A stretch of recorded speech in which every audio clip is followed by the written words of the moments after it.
L-Unjoni Ewropea u r-Renju Unit jinsabu l-bogħod milli jilħqu ftehim dwar in-negozjati fuq il-ftehim kummerċjali wara li jintemm il-perjodu transitorju ta' Brexit fl-aħħar ta' din is-sena. Dan intqal mill-President tal-Kummissjoni Ewropea Ursula von der Leyen waqt konferenza tal-aħbarijiet fejn tat l-aħħar żviluppi b'rabta ma' negozjati.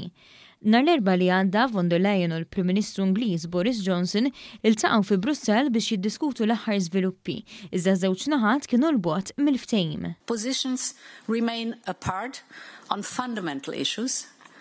On the level playing field, we have repeatedly made clear to our UK partners that the principle of fair competition is a precondition to privileged access to the EU market. Il-President tal-Kummissjoni Ewropea qalet kif fuq is-sajt għad baqa' diversi differenzi e kif ir-Renju Unit irid kontroll sieħ tal-baħar tiegħu.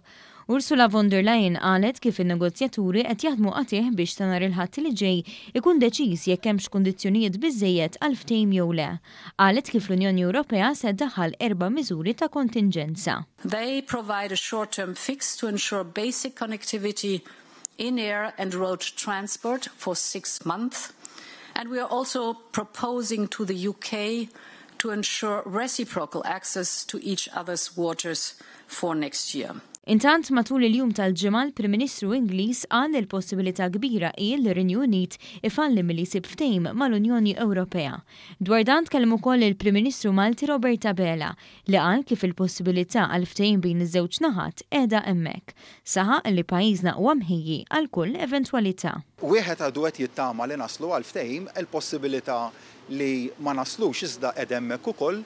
U allura għall-ewwel ta' Jannar kull pajjiż ikollu l-pjan ta' kontinġenza biex jekk ma jintlaħaqx ftehim sa dakinhar, naturalment dakinhar jiskatta il-pjan temporanju hemm enfasi li għandu jkun temporanju ta' kontinġenza pajjiżna huwa mħejju wkoll għal dik l-eventwalità.